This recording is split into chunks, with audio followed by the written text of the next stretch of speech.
have a question. Hey, yes, this is Rob Forget with Chemtrail Geoengineering Lawsuit, and Al DeChico. We just had some questions.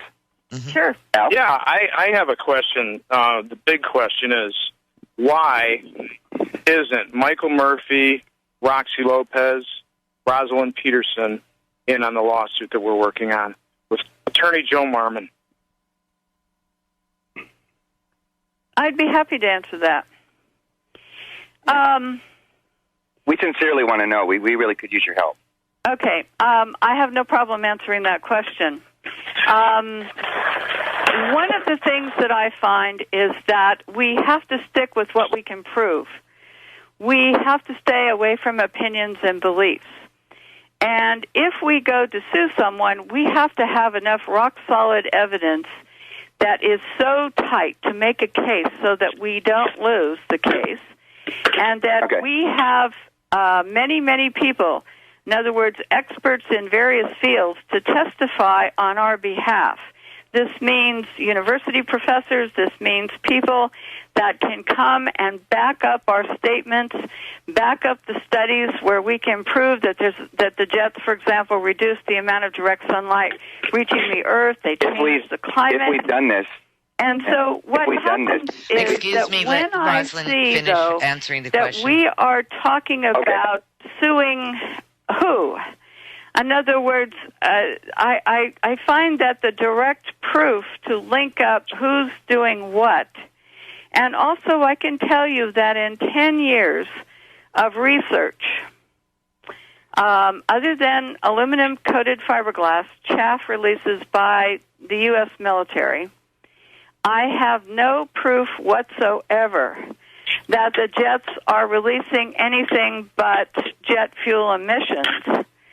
Now, I can prove that the rocket programs in the United States are releasing trimethyl aluminum, aluminum oxide, barium.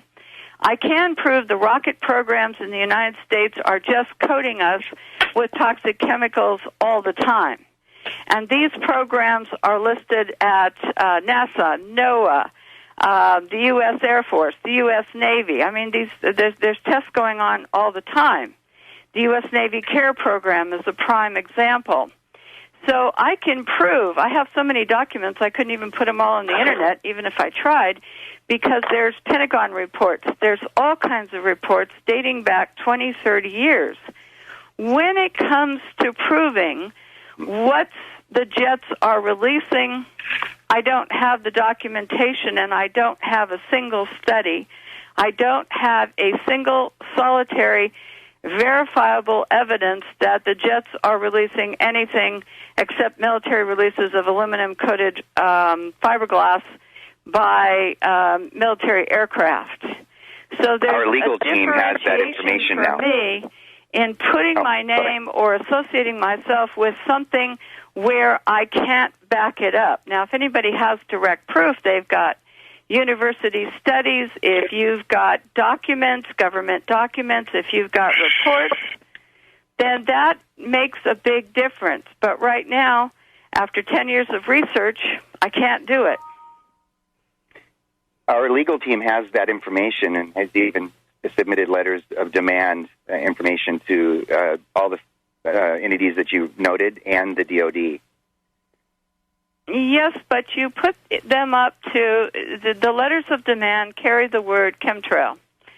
The word chemtrail has no definition in U.S.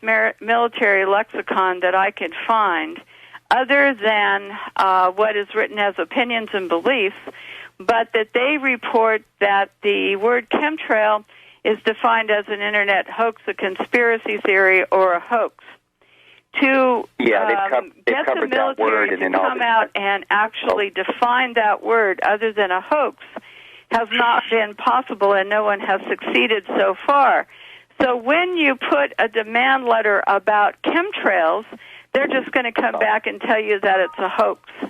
And I'm afraid that this is going to be problematic. In addition to that, the reason that I'm not going to personally go into any lawsuit at this time is that I have sued the state of California and the county of Contra Costa in a huge lawsuit several years ago about putting 2,4-D dichlorophenoxyacetic acid in the source of our drinking water that impacts 300,000 residents in Contra Costa County, California. The thought about going through 4 years and realizing that we filed too late, the program was already a program by the time that I knew about it and read about it in the newspaper, meant that we didn't lose on the merits of the case. We lost the case merely because Rosalind, we filed too late. Rosalind, we're going to a break. Everybody hold on. Caller, if you want to stay on the line, I'll just mute you through the break and we'll bring you back on. Where you're listening to The Truth Tonight Talk Radio. I'm Roxy Lopez. Our guest today is Rosalind Peterson.